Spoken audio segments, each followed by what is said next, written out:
noches, yo soy Nacho Cabana, ella es Karina Tiznado. Hola. Y os vamos a recomendar series de ficción y true crime, que si os gustan cosas como los Darwin o todas las bestias, animales grandes y pequeños, estas series que os vamos a hablar no os van a gustar nada.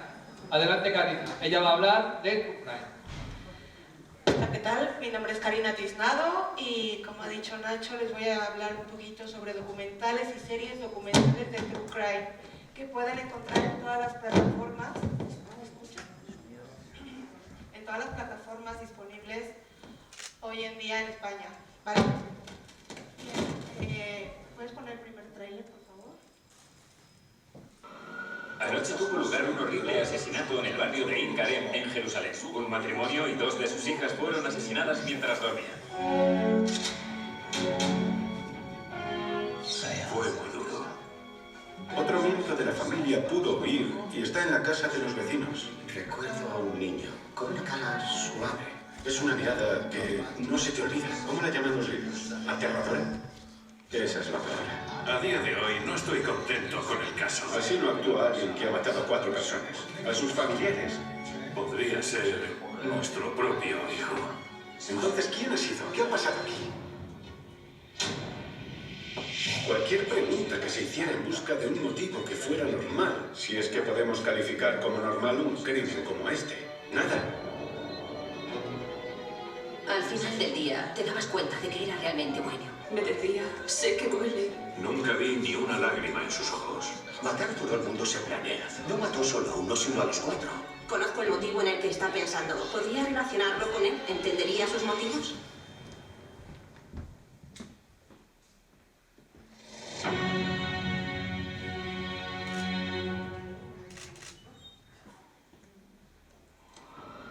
Anoche tuvo lugar un... Pues nada, en Israel, como hemos visto, en el año 1986, en un barrio residencial, familiar, tranquilo, de repente se escucharon disparos y los vecinos llamaron a la policía. Cuando la policía llegó, encontró la casa hecha un Cristo, literalmente. Entraron a una habitación y encontraron al padre de familia y a la madre muertos de un disparo por una escopeta. Después subieron al piso de arriba y encontraron a las 2 hijas del matrimonio muertas también por un disparo de escopeta. La particularidad de esta serie es que básicamente los reporteros se metían hasta la cocina, es decir, no había ninguna restricción y no había un cordón policial que evitara que la prensa entrara a los lugares del crimen. Entonces hay muchísimas imágenes gráficas de la escena del crimen real, tomadas por la prensa y por la policía. No había ningún reparo y toda la escena del crimen estaba súper mega contaminada por este hecho. Cuando encontraron a los 4 familiares asesinados, faltaba un familiar, el niño pequeño de la familia que encontraron con unos vecinos. El niño alegaba que habían sufrido un robo y que el ladrón había cometido los asesinatos.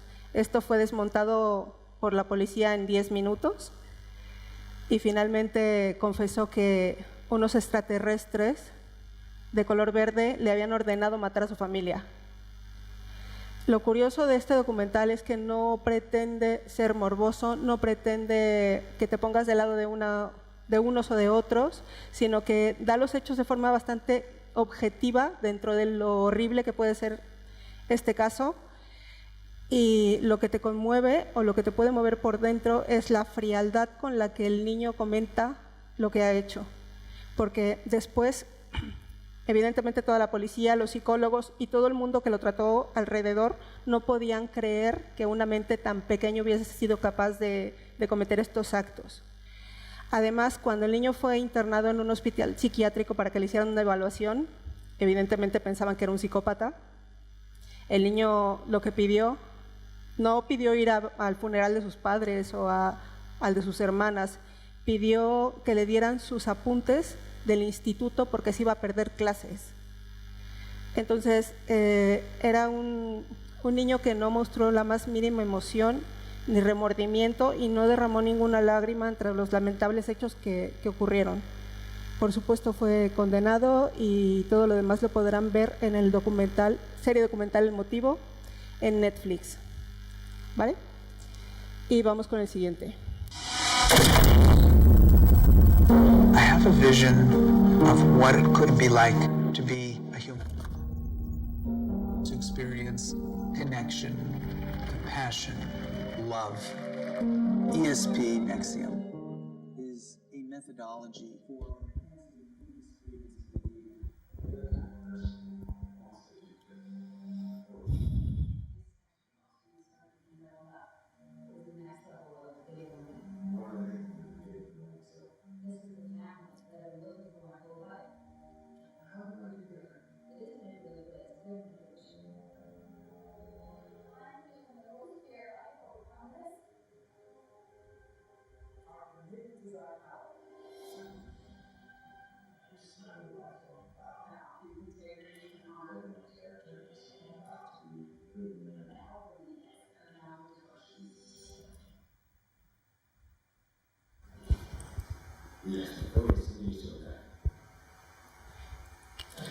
Y se preguntarán qué de sangriento tiene esto.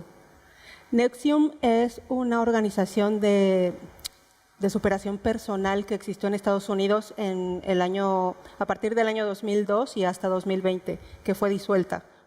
Ahora les explico el motivo.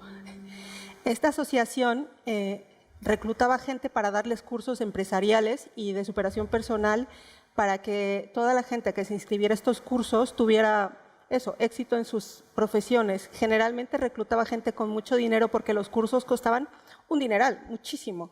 Entonces solo se lo podían permitir gente de la alta sociedad en Estados Unidos. Entonces reclutaban a burgueses, reclutaban a artistas, a cantantes, escritores, futbolistas para que tomaran los cursos y pudieran ser más exitosos en su carrera. ¿Qué pasa con esto? Pues no pasa nada, porque aunque tuvieran un sistema piramidal, porque la gente que daba los cursos tenía que tener un grupo propio para instruir. A su vez, este grupo tenía que reclutar a nuevos alumnos para formar sus grupos propios, algo así como el Herbalife de la superación personal, pero tenías que tener mucho dinero para esto. El problema empieza cuando, a partir de una terapia neurolingüística que implantaron en Nexium, se empezó a manipular a la gente a tal grado que se les empezó a esclavizar. Es decir, la gente que daba cursos o que reclutaba gente trabajaban de 24 horas, trabajaban 18. Apenas dormían y comían y no se les remuneraba con nada. Tenían que vivir en cuerpo y alma para Nexium. Esto fue la primera parte del abuso que ocurrió con esta organización y cómo Nexium se convirtió en una secta.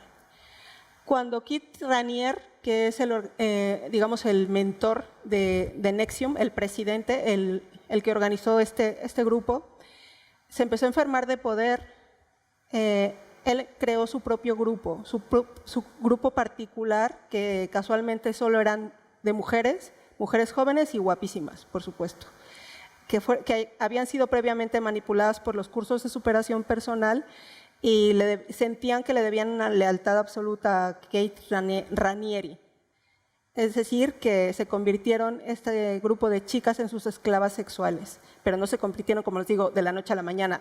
El lavado de cerebro duró fácil 8 o 10 años a las chicas que estuvieron en este sector de Nexium.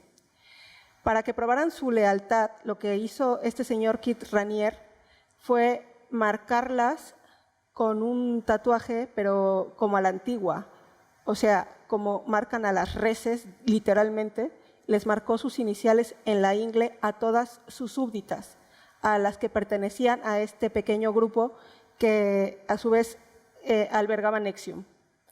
Y justamente esta serie de 9 episodios que pueden ver en HBO Max trata de la organización y de cómo se fundó Nexium y cómo de ser una empresa de superación personal se convirtió en una captación de mujeres para tener ritos sexuales y ser esclavas de Keith Raniere. El caso más conmovedor de esta serie es el que protagonizó Catherine Oxenberg, que es una actriz que salía en Dynasty, y cuya hija entró en el culto de NXIVM y se convirtió a su vez en una esclava sexual. Entonces, en el documental, aparte de mostrarnos lo más oscuro de esta organización, nos cuentan la trágica historia y el recorrido que tuvo una madre para poder salvar a su hija de las garras de Kate Raniere. Y esta serie en particular me gusta, la recomiendo muchísimo y, como os digo, está en HBO Max.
Bien, este documental sigue la historia de los estudios de la doctora Dorothy Lewis, quien apoya la idea y la teoría de que un psicópata no nace, se hace. Ella dice que cualquier persona aquí puede convertirse en un psicópata. Es decir, que todo se concentra en la infancia.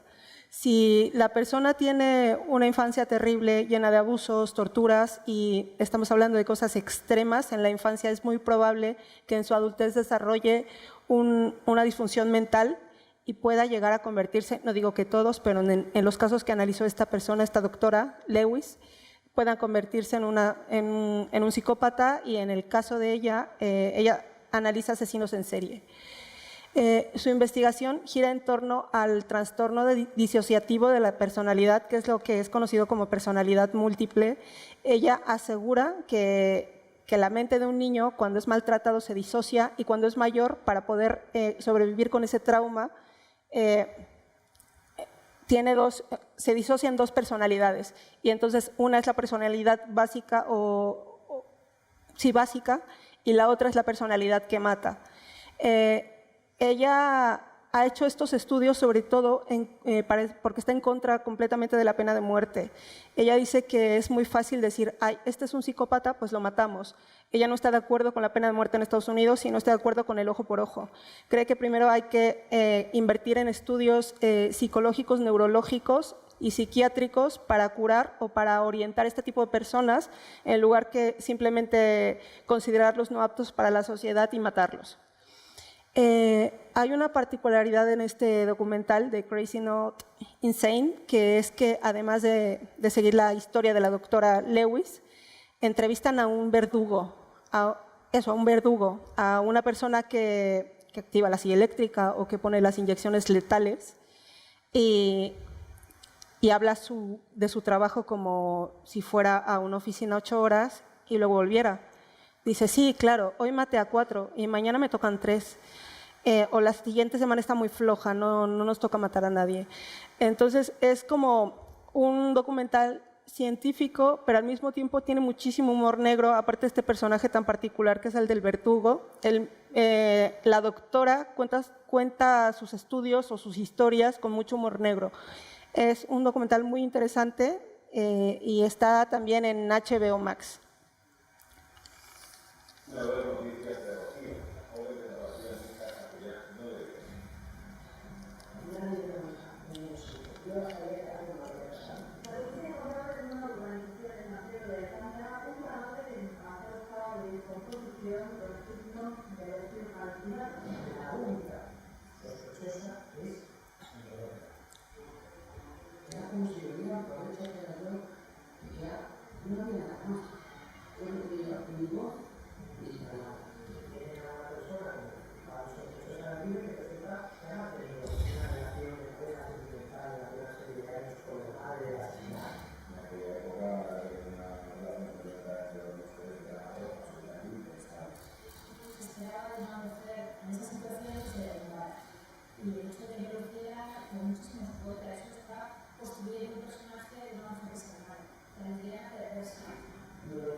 Yo creo que todos aquí conocemos el caso Vanikov-Caravantes, pero en esta ocasión HBO realiza una serie con el único punto de vista que no conocíamos, el de Dolores Vázquez.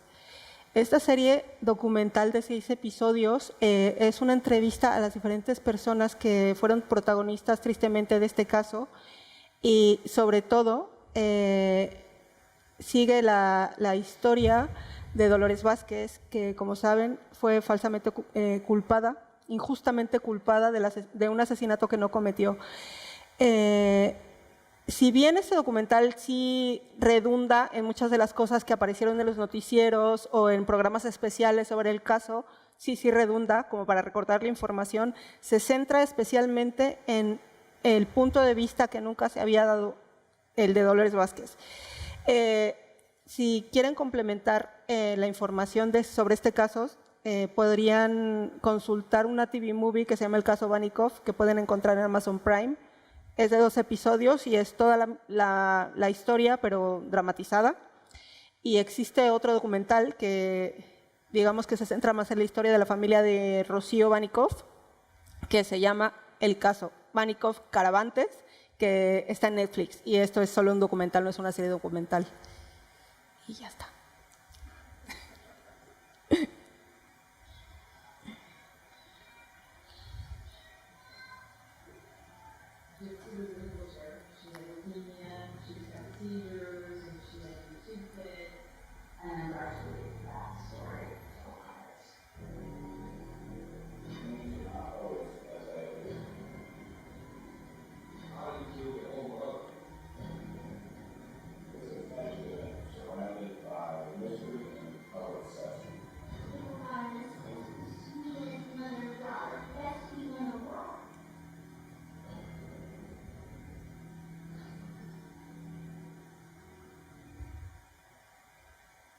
Bien, me encanta el título de este documental, Mommy Dead and Dearest, es Mami muerta y querida, porque trata primero del asesinato de Didi Blanchard.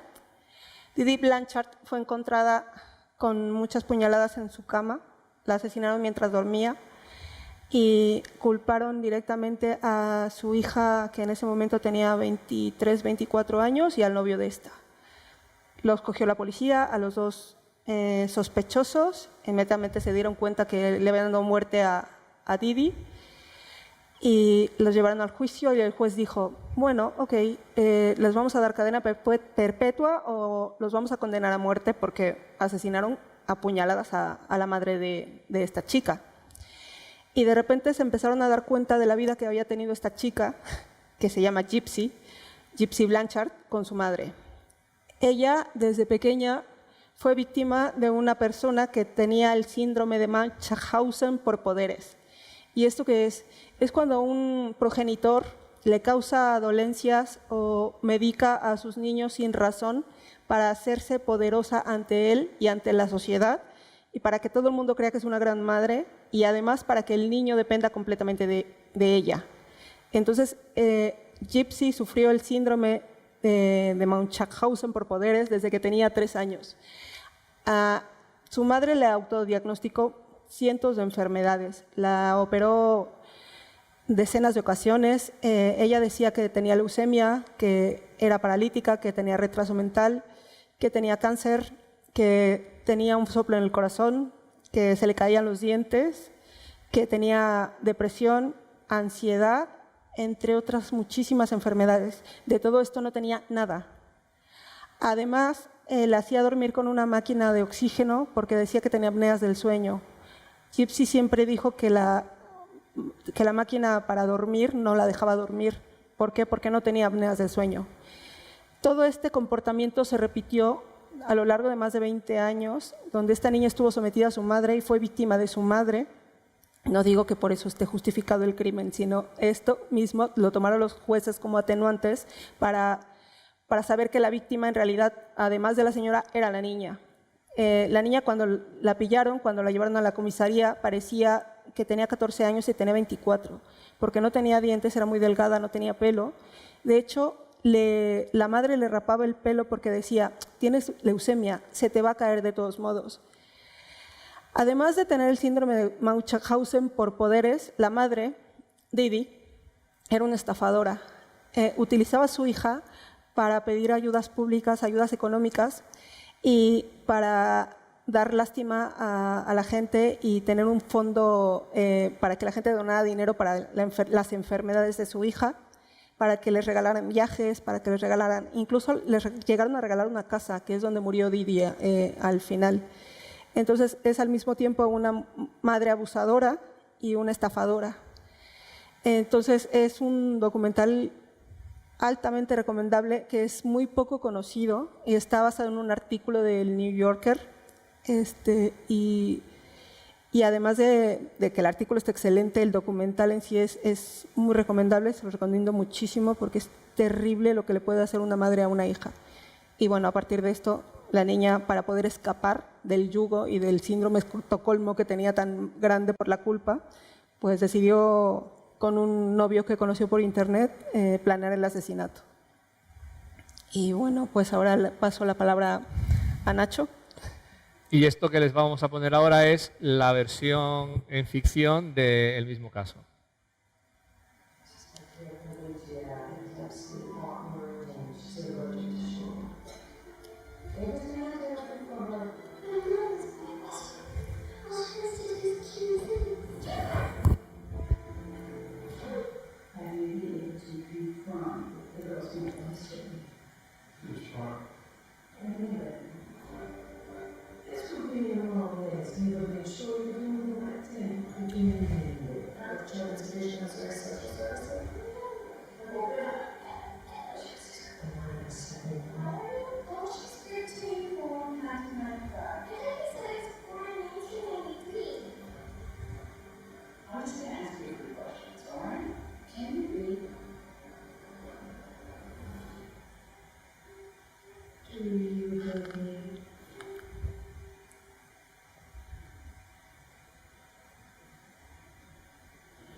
Son 8 episodios, sí, 8 episodios que están disponibles en una plataforma que casi ninguno conoceréis, que se llama Stars Play.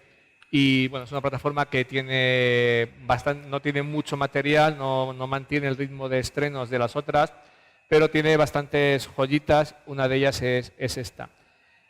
Como habéis visto, la protagoniza Patricia Arquette, que es una actriz extraordinaria. Hay otra serie que se llama Fuga en Dannemora, donde también hace un personaje antológico. Y a mí nos gusta mucho a Cari y a mí, porque es una perversión de las feel good movies. Las feel good movies son estas películas generalmente francesas y generalmente con más de 1 millón de espectadores, donde se basan en la piedad, en un personaje bueno que ayuda a otro personaje que está discapacitado a través del arte, la música, etc. Y aquí es todo lo contrario. Aquí estamos viendo lo que de destructivo puede haber en una maternidad, en una madre y una hija. En parte como la maternidad te puede llevar a la locura. No sé si en vuestras infancias o adolescencias os ocurría, pero en mi colegio había, y en otros colegios de otros amigos, siempre había 1 o 2 madres en general, o a veces padres también, extremadamente estrictos que tenían una suerte de ley marcial en sus casas y llevaban a los hijos y a las hijas a la más absoluta desquiciamiento. Y luego tú los encontrabas al cabo del tiempo y realmente les veías que algo se les había movido en su crecimiento psicológico, se les había ido un poco a la olla, ¿no? Y aquello que dentro de nuestra experiencia estaba más o menos normalizado, llevado al extremo y dentro de una psicopatía como la que ha comentado Cari, es lo que retrata este caso, que no es muy antiguo, ¿no? Es 2015. 2015. Es sí. relativamente reciente. La serie lo lleva un poco a los límites del terror, ¿vale? Sientes empatía absoluta con la hija, y esos deseos que tiene de salir en las series a través de los chats y tal, ves que también tienen un gran peligro del que ella no puede darse cuenta, porque al otro lado de la puerta tiene una auténtica bruja que la mantiene encerrada. Entonces la serie se va mucho, está justo en las puertas del terror, y al título, si queréis, puramente anecdótico, porque es bastante mala. Existe un largometraje que está disponible en Netflix, que se llama Run, donde una actriz superdotada como es Sarah Paulson interpreta el papel de la madre, y ya directamente en los dominios del... Este no es el de Diar, directamente en los límites del terror, dentro del terror. Esta película es puro terror.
En la misma plataforma que es Stars Play tenéis una serie que es de la BBC, aunque ya os digo que está en esta plataforma. Y es una serie que nosotros vimos porque nos la recomendaron por una cosa profesional y es brutal, es brutal. Pensar que en Londres es la ciudad con más cámaras callejeras del mundo, hay 68 cámaras cada 1000 habitantes. Eso quiere decir que prácticamente cada metro, cada tramo de una acera o de un barrio de Londres está siendo constantemente grabado. La serie, un poco digamos lo que se llama en términos profesionales el tagline, la frase gancho sería: si hay una pantalla no te dejes engañar, si hay una pantalla hay un intermediario. Entonces la serie cuenta la historia, ahora os pongo el tráiler, de un veterano de Vietnam que ha sido de Afganistán, perdón, que ha sido condecorado allá por una labor que ha hecho en la guerra. Está celebrando la absolución, o sea, digamos, le han acusado de un crimen de guerra y él está celebrando su absolución y de repente a la salida parece que agrede a una chica, ¿no?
Es una miniserie también, creo que son 6 episodios.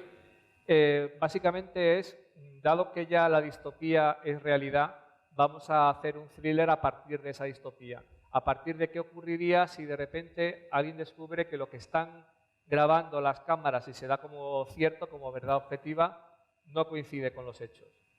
También incorpora temas sobre el regreso de los soldados a su vida cotidiana. Juega mucho, y eso es una gran baza a su favor, con el falso culpable hitchcockiano. Tú dudas de que el tipo sea o no sea el agresor, pero a partir de un punto de la serie sí que te das cuenta, bueno, que es un poco un falso culpable. Y luego está todo muy bien entramado, toda la justificación en general en las series que se basan en suspense, más incluso que en las películas, al tener que introducir tantos giros y tantos cambios en el guión, o sea, tantos cambios en la acción me refiero, al final es difícil que todos los hilos que han ido dejando sueltos encajen. Aquí encajan. Y aunque recurren a sociedades secretas y tal, es una gran serie que además nos dice mucho de cómo el Gran Hermano nos vigila y puede, incluso vigilándonos, acusarnos de crímenes que no hemos cometido. La siguiente serie que está también, ya os digo, en Stars Play. Un poco en otro registro muy distinto está una serie que no ha tenido mucho éxito, pero es una pasada. Se llama Tijuana, la tenéis en Netflix. Y a título así curioso, es una serie que ha dirigido, no está creada por un español, pero sí está escrita y dirigida por un catalán que tiene el nombre árabe, se llama Hamoudi Al-Ramoun Font. Y otra de las guionistas, y creo que también ha dirigido un episodio, es Clara Roquet, que acaba de ganar varios Goyas por la película Libertad. Es una serie 100% mexicana y ficcionaliza algo que luego después hemos visto en la tercera temporada de Narcos México, que es cómo sobrevive un periódico honesto en una ciudad tan complicada como es Tijuana.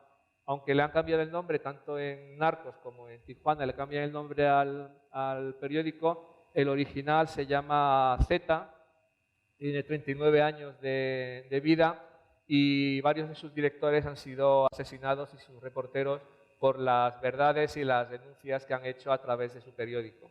Uno de sus directores, detrás del crimen, estuvo Jorge Hanron, que es hijo de un exministro y un tipo todopoderoso más allá de los gobiernos del PRI, o sea, un gobierno del PRI tras otro.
Esta serie además es una de las pocas series de periodistas donde los periodistas son periodistas, no son policías metidos a periodistas.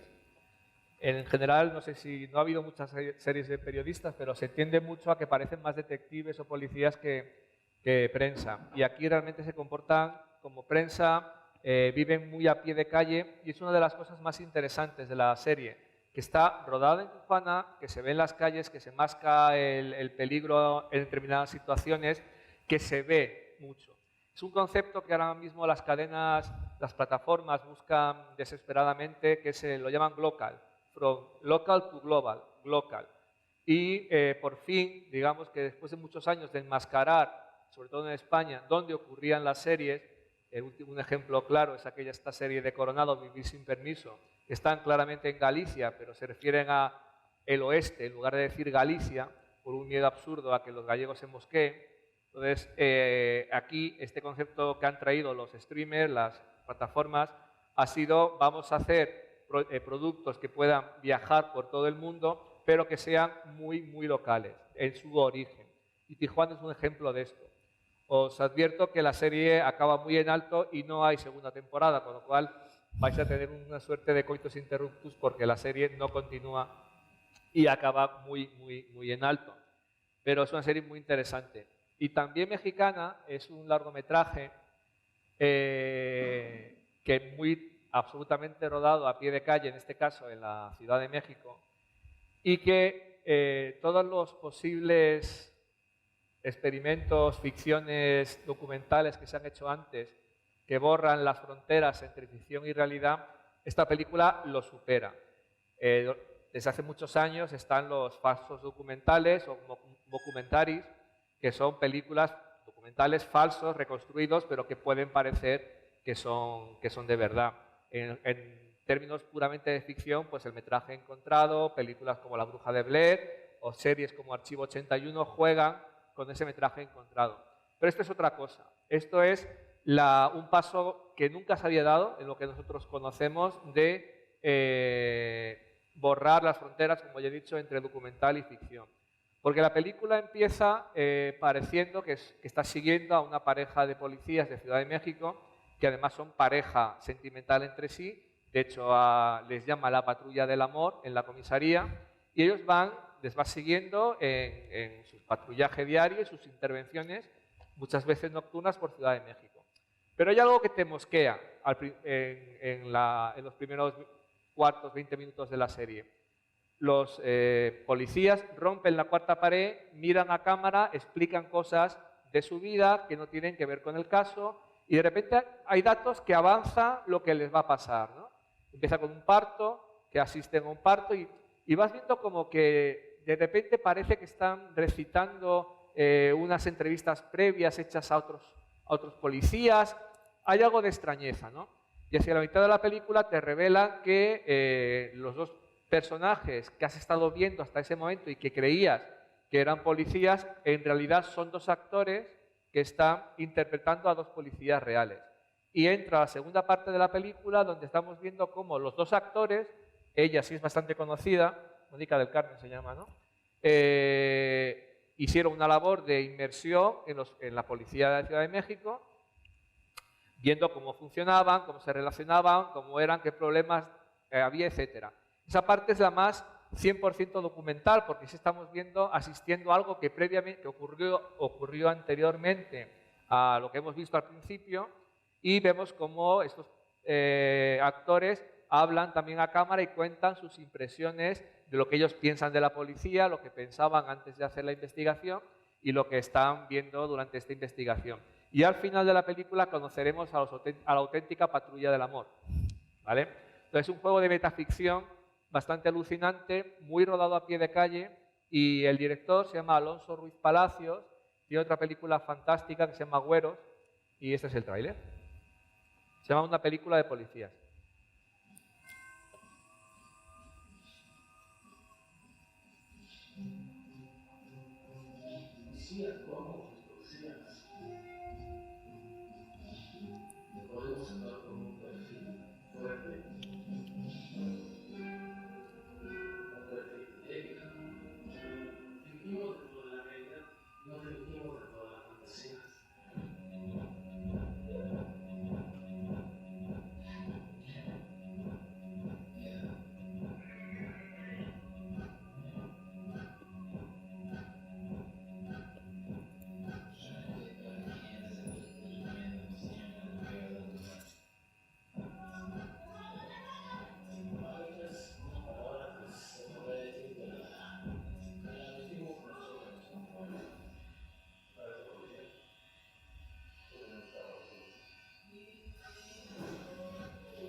Y también muy a pie de calle, rodada en este caso en los barrios, en las calles de nada menos de Nueva Delhi y hasta unos capítulos fuera de Nueva Delhi, está esta maravilla, se llama Delhi Crime, también la tenéis en Netflix, ganó no este año, el año anterior, ganó el premio Emmy Internacional a la mejor serie de ficción.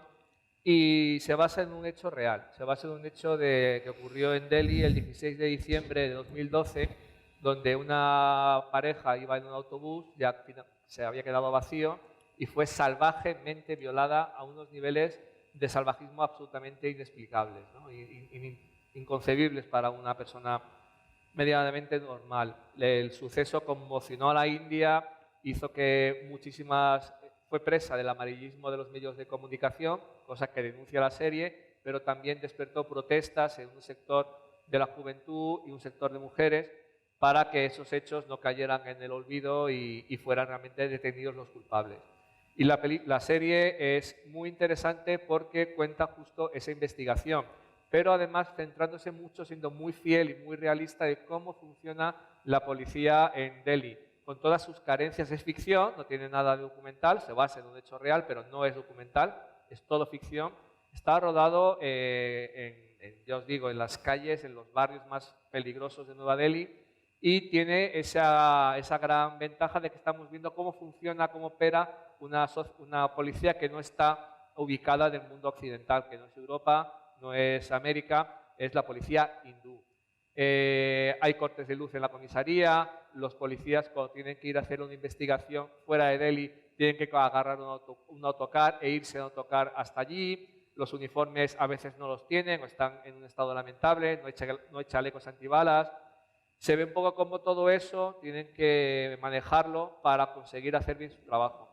Y además aciertan porque ponen como jefa de policía en una sociedad muy machista como puede ser la hindú a una mujer, sin convertirla en una superheroína. Es una mujer absolutamente creíble que tiene que gobernar al grupo de policías que con todas sus limitaciones también teóricas y técnicas hacen lo que pueden para resolver el crimen, la violación y el crimen. Es extraordinaria.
También habla de agresiones a mujeres, una serie que bueno, esta me la voy a saltar, se llama La Infamia, en inglés es tres hermanas o tres chicas. Es una serie inglesa de solamente 3 episodios que trata la historia, también es un caso real, en una pequeña ciudad industrial cerca de Manchester, en Inglaterra, que fueron...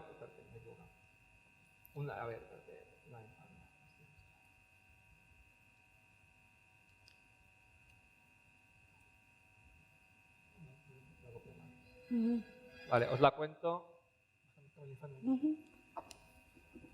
Es una serie que está disponible en Filmin, pero también lo tenéis en RTV Play. Es una plataforma gratuita y de repente te encuentras gratas sorpresas, como que está Years and Years gratuitamente en RTV Play. La Infamia es un caso real que se basa en una... Había un kebab muy cutre, regentado por pakistaníes, y de repente unas chicas que iban allí habitualmente, pero menores de edad, muy pequeñas, convencen a una tercera porque allí les invitaban a cerveza, les daban whisky y tal. Poco a poco las iban metiendo en la trastienda y les hacían pagar por, digamos, con su cuerpo por todas las cervezas, whisky y tal que habían consumido ilegalmente porque eran menores. Son 3 episodios. El primer episodio se basa en esta especie de envolvente que les van haciendo los pakis a las chicas y las chicas a una nueva que entra, digamos, al grupo. Y la polémica estalló después porque hubo medios de comunicación que decían si eran prostitutas no se pueden quejar de que las hayan violado. Entonces, los servicios sociales, que es el segundo episodio, entran, se cuenta un poco el fracaso de los servicios de asistencia porque eran chicas con familias desestructuradas y en una situación de riesgo, cómo tardaron mucho tiempo en intervenir hasta que finalmente intervinieron y pudieron detener a los culpables. Y el tercer episodio es el juicio, ¿vale? Los 3 son muy buenos, el mejor es el primero, Y es eso, es un retrato de una sociedad de unas clases bajas, muy depauperadas, y cómo ese mal puede ser absolutamente banal y esconderse en la trastienda de un sitio de kebabs. Y otra cosa, perdón que interrumpa. Que las niñas tenían entre 13 y 15 años en el caso real, que eso es muy importante mencionarlo. O sea, la prostitución de menores no es prostitución, es abuso. Es abuso de menores, sí.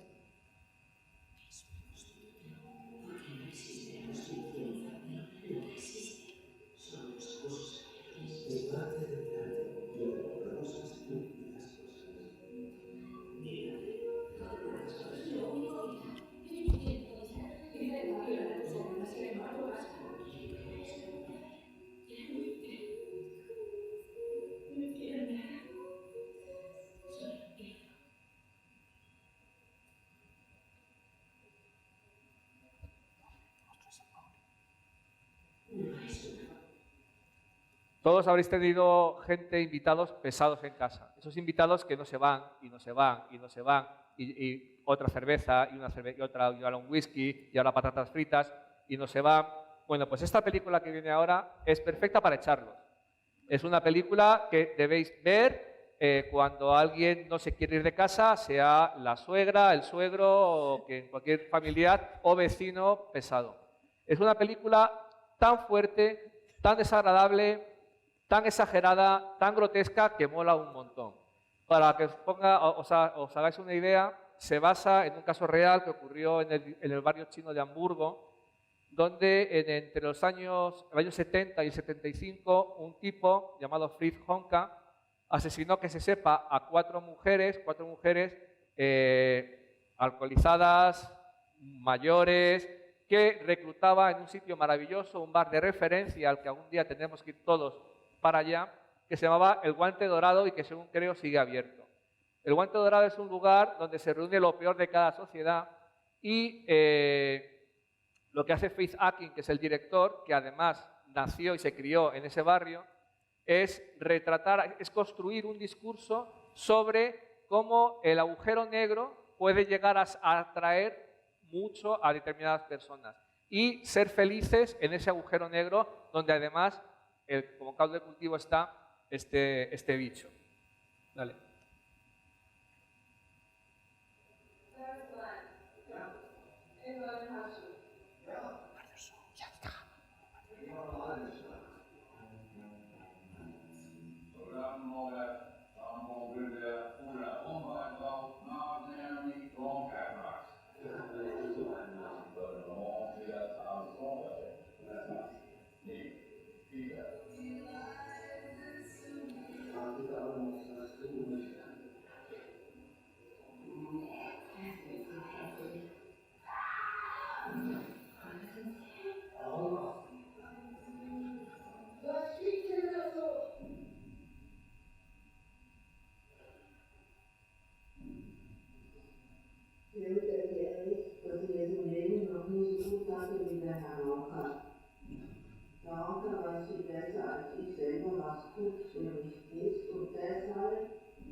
No lo tienes. No lo tengo.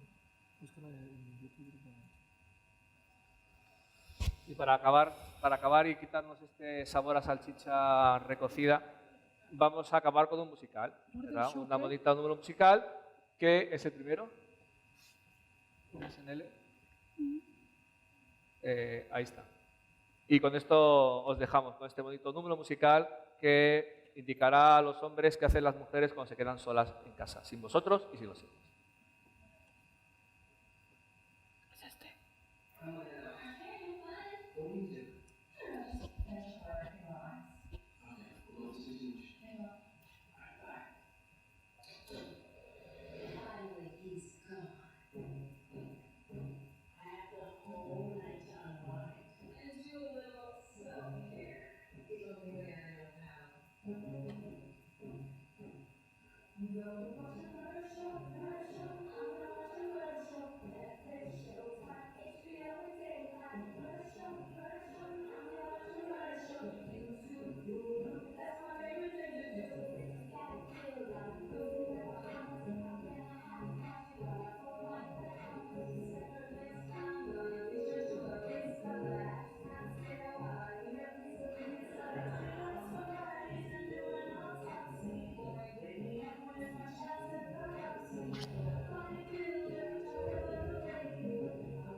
Vale, pues ya está. Muchas gracias por escucharnos.